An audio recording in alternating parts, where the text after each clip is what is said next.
João, I wanted to talk with you because I moved forward a bit. I found one property in Ericeira or near Ericeira I would like to buy, and I realized that I'm a bit lost, like with the next steps or what I should do. I know the theory, but I wanted to ask you a couple of questions to understand what to exactly do and how to research the deal and so. But maybe for the context, you can explain like what do you do, because that's how we met, like randomly on Facebook. In some Facebook group, you replied to me, and then we were meeting for a coffee and we were chatting. And you're doing something super interesting. So you buy, in short, like I understand that you buy properties near Lisbon in area of Almada, Caparica in very bad shape, and then you refurbish them and then you flip them. Is that correct?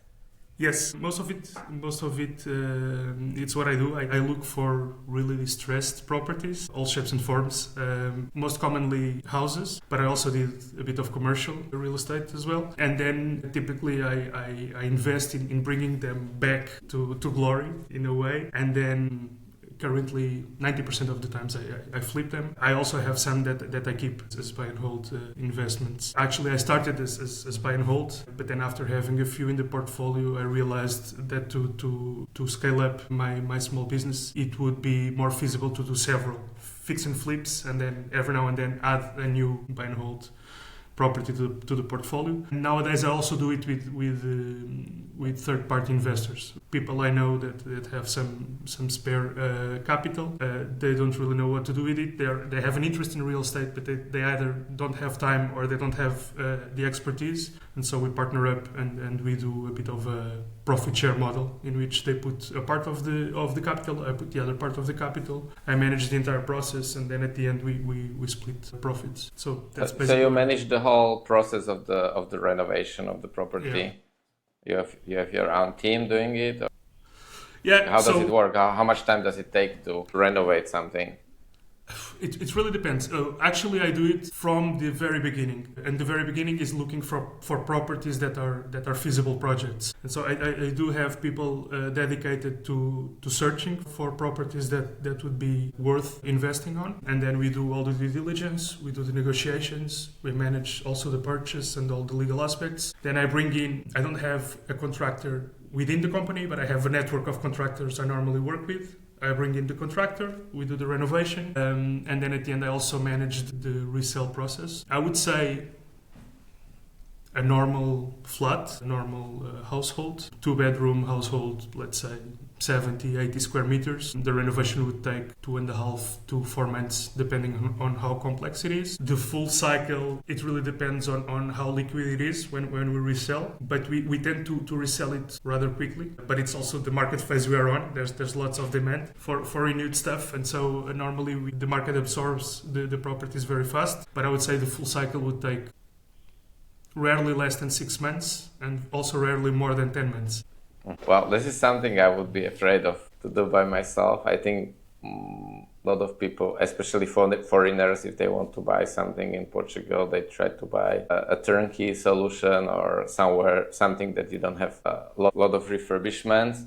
But I believe also locals. I believe in any market, people, especially for residential, people want to buy something that is already ready to use, instead of refurbishing. Yeah, I want to ask about this deal I have near Ericeira. Long story short, I went to visit the property.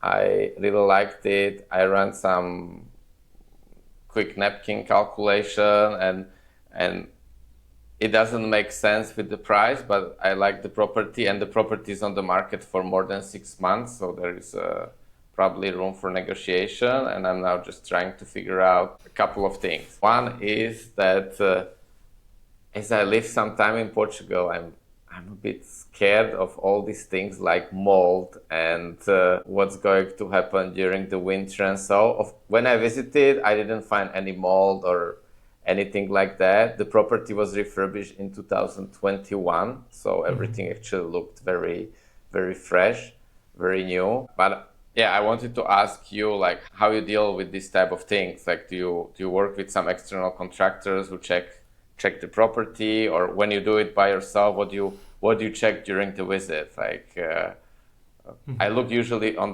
the corners, like if there is some mold or something. That's a great question. It really depends on how old the property is. I guess most of my investments are on older properties. I rarely buy things that were built a decade or two ago. Mm-hmm. There are definitely a few things I always look at, and also there's a bit of a myth, and it's also because we are heavily influenced by the construction in the US in a sense, most of the investors, and actually mold in Portugal is not as big of a deal as it is in other countries, and I can explain quickly why. Mold, of course, it's horrible for your health, but in countries where most of the construction is wood based, that normally the structure is made with wood, mold is an indication that you have a deeper problem in the construction, and it's not something you can easily fix without tearing apart the entire place. In places like Portugal and the majority of European countries, actually I would say 90% of the construction is not structurally based on wood, particularly newer construction. It's mostly concrete, and so mold is a symptom of something you can fix, and as soon as you fix it, mold disappears. And so mold is not an indication that the property needs to be completely almost rebuilt from scratch. Mm-hmm. And so in a place like Portugal, mold is an indication that, for instance, insulation is not done properly. And so there's in a way some moisture coming in or not leaving the property. But more than mold, it's important to look at something that we call like ascending humidity. So close to the ground floor base, sometimes you see like the plaster with either sort of a bubble, a bulge on the paint, or you really see like bits of it starting to crumble. It's not mold, it's like the same color as the wall, but that's a sign that humidity is coming via the base of the building up the walls, and Mm-hmm. that basically means that they were not careful when they built it, and they didn't insulate the building from the ground underneath. And that Is is this very like hard to fix. you have a white wall and there is like kind of like bubbles under the painting? It looks like And normally bubbling. it's like up to 1 meter. So the water starts coming up and then out, and so it's normally seen up to 1 meter on the ground floor. That's a big problem because it's very hard to fix permanently. You can inject some compounds on the wall that prevent it from happening that much,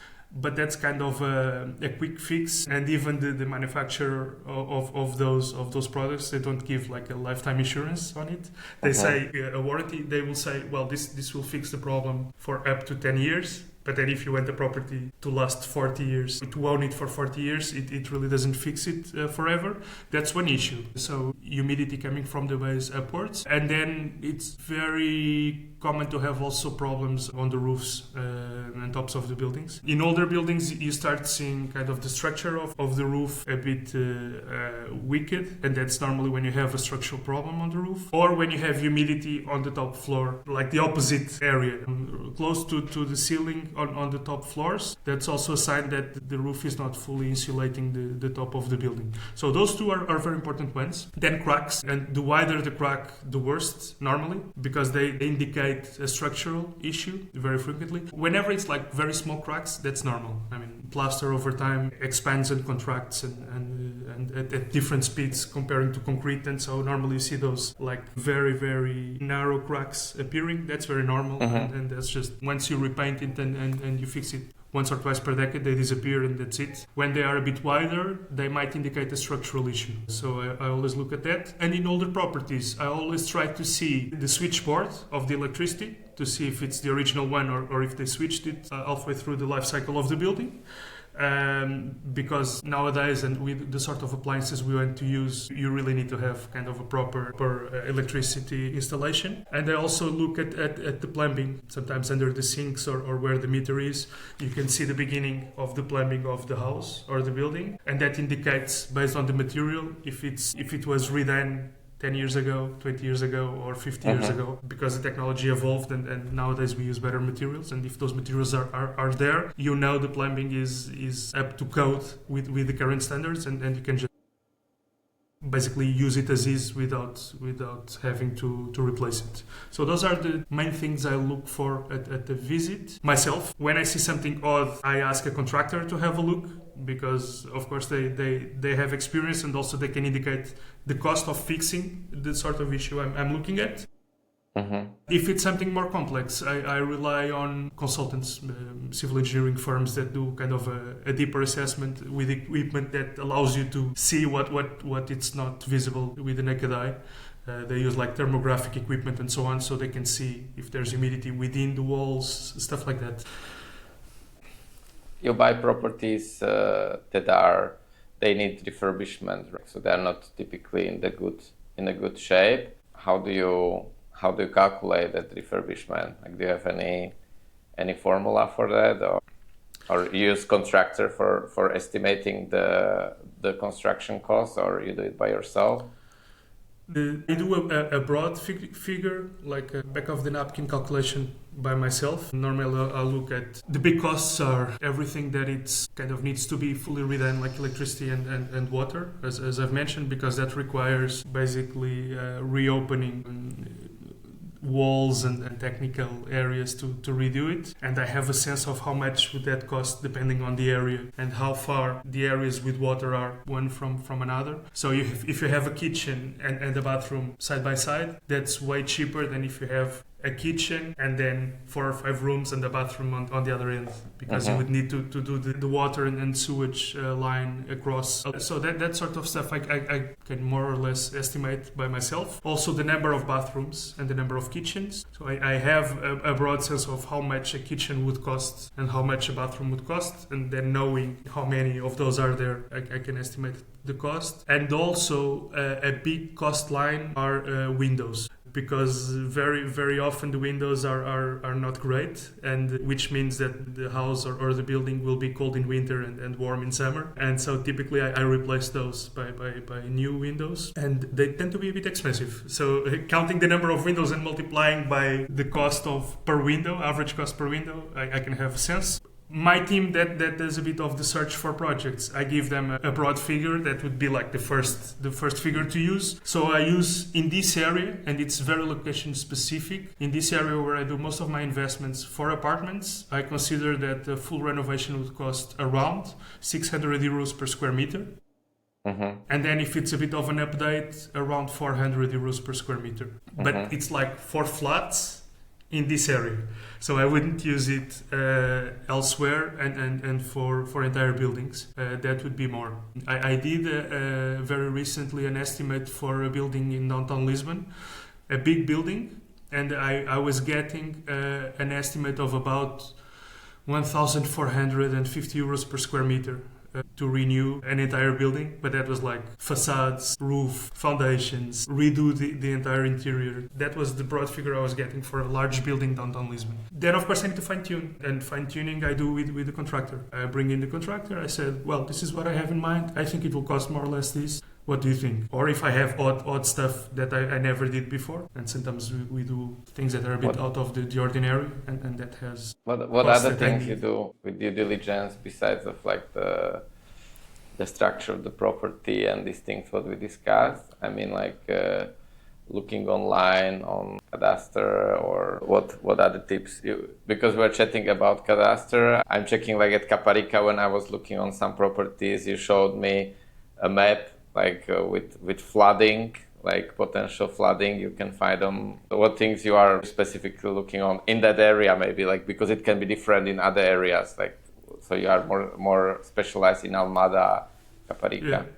So I would say you have 2 layers, right? You have the documents of the property itself, and those are useful to know the history of the property, if it has if it's like collateral for any debt, which might indicate problems down the road when you go to the deed. If the owner has debt, for instance, to public institutions, they cannot sell the property. The collateral for that debt is something else. They cannot sell anything until they pay their debts. I look at everything that has to do with the areas, because those are indications of potentially legal work in the past. So for instance, if the paperwork of the property indicates that it's like a 2-bedroom, you get there and it's a 1-bedroom with an attic, and there's no attic in the paperwork, probably it's somebody connected to 2 rooms to create a larger room, and then they open an entrance to the attic, which was not legalized at the time, and so it doesn't show in the paperwork, and it might be a problem down the road. And so on the property, I look at mainly 2 documents. In Portugal, we call them CPU and CRP. The CPU is from the tax authority, and gives you a sense of how much the building pay in annual taxes, the areas that the tax authority used to calculate that payment, and so on. And then the CRP is like the history of the property in terms of ownership. It indicates when it was sold the last time, who is the owner, if they own the entire thing or if they own half of it, etc., etc. And they also give a sense of the area. They also give you a sense if you have like a permit to live in the property, because properties that were built illegally, they might have some paperwork, but they don't have a license that allows you to legally live there or rent it to somebody that wants to live there. So those 2 documents are key. And then you have a second layer of documents that are important, which are, for example, the floor plans of the property that normally the municipality has in their archives, and you can get them either online at the municipality website or just going there and asking, and it's fairly cheap. It's normally 20 to 30 euros. And then whenever the properties are owned by companies, I always do the due diligence on the company as well. And you can get reports online on companies. Extra points if the company was created to buy that property in particular, because you can have a sense of when it was created, how much they spent buying the property back in the day, because it gives you the kind of the map of expenditure and earnings of the company. And it also indicates if the company has legal issues going on, if they are facing any legal issues, which might also be a bit of a red flag when doing business with them. So on the property, this is what I look at. Then particularly for like long-term strategy and due diligence, I definitely look at the risk of the area. Being a coastal country and most of the cities being by the shore, we need to look at climate change risks. Going more inland, we need to look at wildfire risks and so on. And you have maps online that give you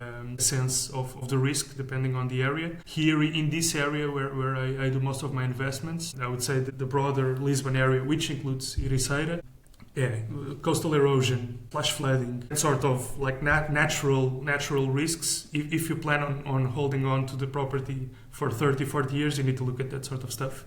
And you have free information online, so it's fairly easy to assess if it's a good investment or if it's by a cliff and might not be there in 10 years anymore. Yeah, you said something super interesting with if the property is owned by the company. What in the case of the hotels that I'm looking for, it's like case in 99%, I guess. I don't have a big pool of data because you receive information about the property and what company owns the property, and so after you show like a serious interest. So you don't know, like you have 100 hotels, like you don't know what are the companies behind these hotels. Often, sometimes you can research, but also like when you research, the company that is operating the hotel can be different than the company that owns the property. But as you say, like I have this one property in Ericeira that it's owned by the company, and you recommended me this website called Ratius, and I will put it to the show notes of the video, the link. And it was amazing because I saw you buy a report. I think I paid like 20 or 30 euros for the report, and the company was started just to buy this property. So you see like the whole history for how much they bought the property, how much they invested in innovations, and you see also the income because property is operating. So you see the income from the property, and gives you like it gives you like perfect idea about what was the situation when they were buying, what struggles they had, how much money they made, and now they are selling, and you know everything about it. If the price they are asking for is reasonable or is not? Do you have any other websites you use for like due diligence or checking the properties besides this one you recommended me? In terms of like publicly available data, that's it. I use other websites, for instance, to find the owners of a property. Going back a step, when I look for distressed properties, a part of my work is then like just walking around. So you see a flat or a building that it's very clearly distressed from the outside. Sometimes the blinders or the windows are all cracked and broken and so on. But how do you find out who the owner is? And I try as much as possible to work off market or pre-market. It's a big part of the job is trying to look for who the owners are. And I have a method that I use that relies on a couple of websites. So in Portugal, all the houses that were sold in the last 12 years, more or less, they need to have a kind of energy efficiency assessment done on them. And so there's a website, if you Google SCE online, you can find the website with the database of all the houses with this certificate done on them in the last decade, more or less. And so let's imagine you have a street, you look for the street on that website, and you find 2 or 3 properties around that one with this assessment published. When you click on the assessment, you can see a code, which is the code by which that house is registered at the municipality, and normally they are sequential. So let's imagine you find code 10 and code 12, and the property you want is in between both. You already know it's code 11. Mm-hmm. With that code 11, you can actually have access to one of the documents I've mentioned before, which is the CRP, that history of ownership of the house. You can purchase it online with using this matrix code that was used by the municipality to register the property. And so when you have then the copy of that kind of birth certificate of the property, in a sense, you have the history of ownership, so you have the name of the owners there. And so with the name of the owners, you have half of the information you need. Then you just need to find the contact. And so you can go to the cafes in the area saying, I know that house belongs to Mr. X. Do you happen to know him? Do you have a contact? You can use social media, particularly when it's younger people. Very often they are on Facebook, Instagram, LinkedIn, and then you just, in a sense, stalk them and message them. And it's a numbers game. You might do this 10, 15, 20 times, and you might only close a deal, but you close it off market. So you're not negotiating with half of the other investors in your area. And so it's from experience, it's worth the investment of time and little money. I love the strategy. That's so smart. Was it like this when you started, or you developed it over time? Well, I don't have ownership of this strategy, so other people use it as well, I would say, and it's learning by doing. You realize what sort of codes you need to have, and then you start thinking where are they available at. You can also just go to the municipality and say, look, I've seen this building, it's completely trashed, it's destroyed. What I do is buying this sort of stuff and fixing them. I need to know if it's registered, who are the owners. That's public information, and so they will give you the information as well. The problem is to do it at scale. It's much easier to do it from your laptop than spending the entire day at the municipality. Exactly. I know a lot of people, including myself, who do it like randomly, but like how you described it, you can do it.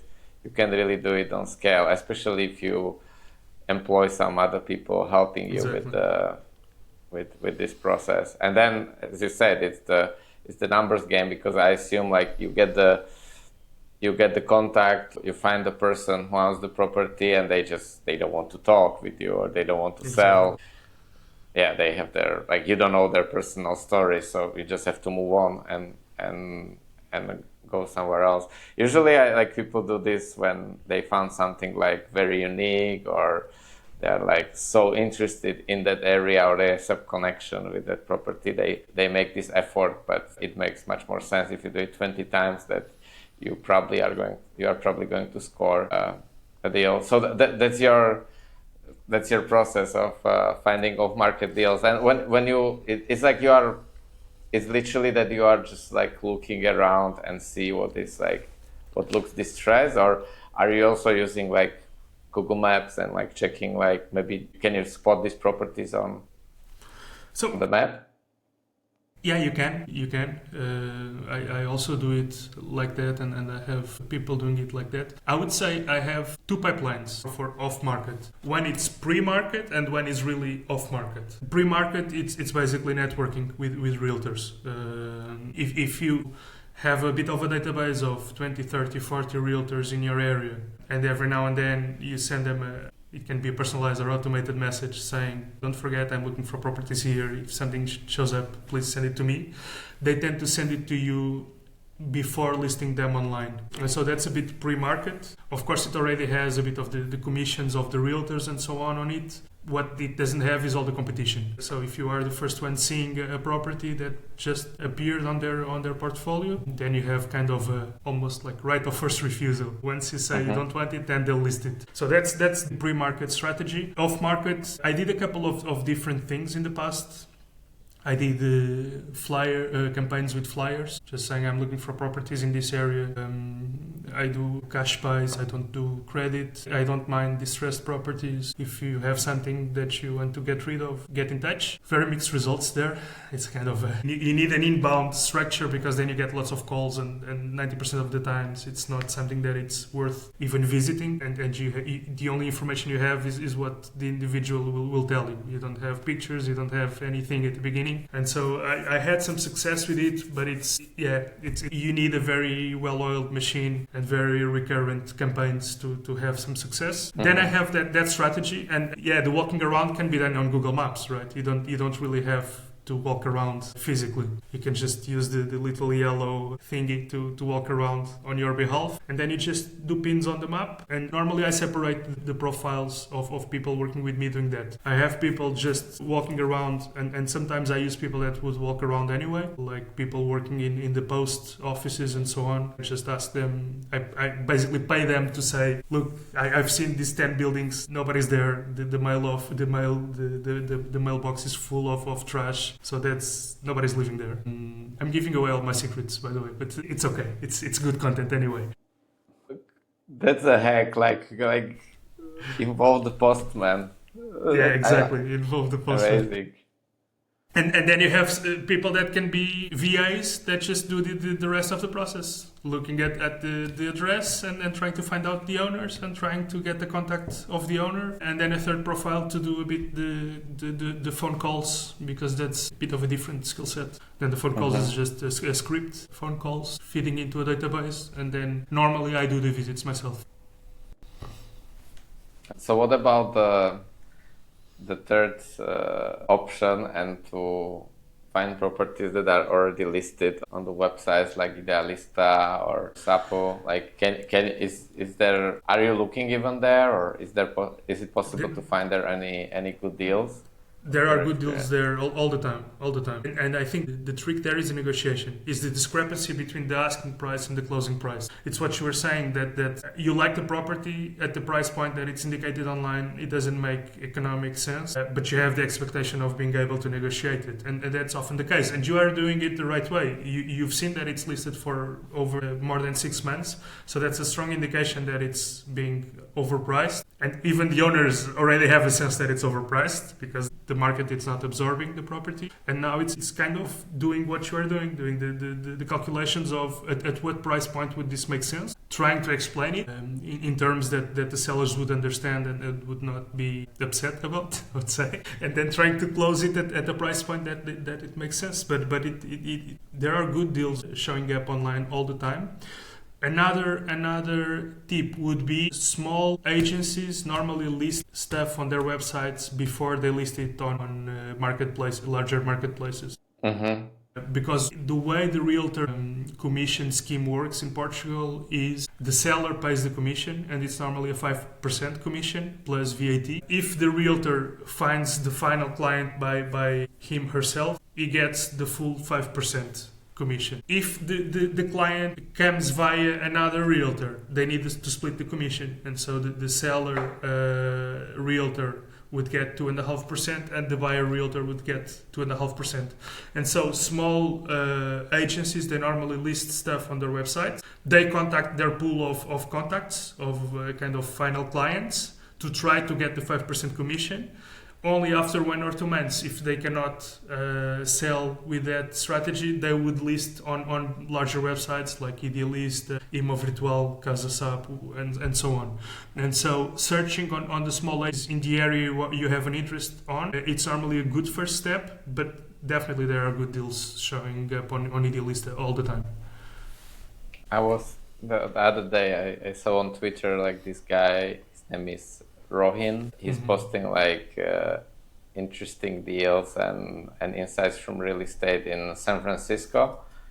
Not the market that I'm like looking for. I spent some time in San Francisco, but he has like very, very good insights that you can use in other locations. And he has this theory that, well, is kind of confirmed for me as well, that if the price on this website is listed too low, what everyone is searching, like, let's find some good deal on Idealista, that means that there are 20, 30 other people like calling, bidding. It's even high chance that the property will be sold for a higher price than it's listed, because they're just like, there is so much demand. And if you have 20, 30 people contacting, there might be someone who is like, I'm in love with this property, I want it, I will pay more. Where on the other hand, when you have properties that are listed on these websites for longer period of time, means that nobody wants to buy them and they are overpriced. And that's actually where you have a chance to actually negotiate and buy it. And it's a bit counterintuitive, because if you just like, you don't know much about the real estate market, like for me, what is intuitive is that if I started like, I want to find some good deals on Idealista and checking every day if appears something like very cheap. And then I will call and I will be the first one to buy it. But in reality, it doesn't work this way, right? It doesn't. That being said, I bid it overpriced a couple of times. But what actually validates the deal is the Excel. It's not the asking price, right? And so if you see something that fits in your strategy and your portfolio and what you are looking for, and if you realize you can go up to, let's say, 300K and it's listed for 270. You get the sense at the visit if you are the only one visiting, or if they have like 5, 6, 7 visitors. And if you really want it, and if it makes sense at 300K, I would bid close to 300K anyway, if the math adds up. But those are the exceptions. So you are right. Things that are normally what helps you figure things out is if the fact that you are purchasing something is fixing a problem. What I mean by this is it's very important to understand the motivation of the seller. Sometimes the motivation is to sell quickly, but very often is not to sell quickly. Is someone that knows they will leave the country in 6 months. They already listed it, but they need to live there another 6 months. That's part of the negotiation. And so price is one component of the negotiation. You have a multitude of other components. If you can close with cash, it's very useful when people need to close very fast. If someone already paid a down payment on their next house and they have a contract binding them to purchasing the next house in 60 days, they need to sell fast, right? And you might not have time to do all the bank credit process in those 60 days. And so if you are a cash buyer, you can buy at a discount. But you only know you can buy at a discount because you understood the context and you understood the need of the seller. And so that's super important to understand the situation of the seller and what is the motivation. Another example, let's imagine properties that are inherited by 3 brothers. It's very hard to divide properties. Well, how do you do it? Do you rent it out and divide the cash? Do you use it 1/3 of the year each? It's particularly hard. And so people tend to just sell them and split the cash. If you know that, you are helping them fix their problem. They need to sell it. Sometimes it's difficult because you need to negotiate with more than one seller. And 2 of them only want to sell quickly and the other one thinks they are sitting on a gold mine and they want twice the money you are willing to pay. But you are helping to fix their problem. And their problem is they have a property they inherited. They have zero motivation to like renting it out or having to invest money on renewing it and so on. And you come in and you fix their problem. And that inconvenience, fixing ability helps you getting a price that makes sense for you. So that's I would say it's also a very interesting point. So more than the timing and the price at the platform is understanding the motivation of the seller. To wrap it up, I'm curious, which areas are you excited about? It can be like a location specific in Portugal, but also like type of property. Like what are you bullish on in the next like 5 years? Well, thanks a lot for the question. It's not easy to respond to that one. First of all, I think we all need to be aware that the real estate market is cyclical. And so I would say it's wise to be a bit conservative on the expectations, because what we've seen in Portugal in the last 5, 6, 7 years, particularly in the Lisbon area, are yearly appreciations of close to 10%. And so actually, if you bought something 6 years ago around Lisbon, and you haven't touched it, so if it generated zero income, only with appreciation, you probably made a lot of money. And so you are sitting on something that in terms of equity, it's worth a lot more than when you bought it, and highly above inflation. If the next 5 years will be the same, I doubt it. So in terms of appreciation of real estate compared with, for instance, increase in salaries in Portugal, they are diverging for a long time. And so it's not realistic to think that nowadays you can buy anything and you'll be able to sell it easily in the future. You might be able to sell it easily, but you also might be in need to have a plan for holding it longer and perhaps not with the appreciations we have been seeing. That being said, my business has been scaling fairly well and fairly quickly, and I'm starting to think about doing larger things. And by larger things, I mean moving a bit away from flat by flat, more to structures of renewing entire buildings, and that's why I'm doing also due diligence on buildings in Lisbon and so on, and working a bit more like a syndicator, bringing in a bit of a pool of capital investors, 3 or 4 or 5 capital investors, defining a structure of how to renovate a large building and what to do with it afterwards. And it might just be if a building has 10 flats, we bring in 5 investors, and at the end each investor keeps 2 flats, and then it's up to them if they want to use it as buy and hold opportunities and just use it in the bed and breakfast market, or if they want to rent it out to students, or if they want to resell it. But that sort of structures, I'm starting to look at that area. And in parallel, also a bit as a diversification strategy, I'm looking at non-residential real estate. So I'm looking at investments in commercial real estate, in sports real estate as well. We had offline a bit of a chat about padel courts and other sorts of investments. And so it's very likely that in the next 5 years I start also deploying some resources to that sort of things. But it's a bit of a wedge against a bit of a bubble in the housing real estate that I'm starting to foresee, and I want to be prepared in case this sort of fix and flip strategy starts working a little bit worse in the next few years. I also don't be caught by surprise, and I want to have alternatives. So those I would say are the amazing insight, João. I'm excited about this conversation. I think you shared a lot of. First of all, like it helped me to understand a couple of things and connected the dots. Even we discussed before a lot of these things. And yeah, I just believe it's going to be super valuable for anyone listening, even people who, because this is like focus on buying a small hotel in Portugal, but I think this is super valuable for anyone buying whatever apartment or house in Portugal, because you basically, you covered all the aspects of the process from buying, due diligence, what to be aware of. And most people who bought like residential properties in Portugal, I know they definitely didn't have this knowledge. And some of them were lucky to buy something that was okay, that was good. Others were not so lucky. So yeah, I hope this is going to be helpful for more people. Thank you for that. Thanks a lot, Peter. It was a pleasure.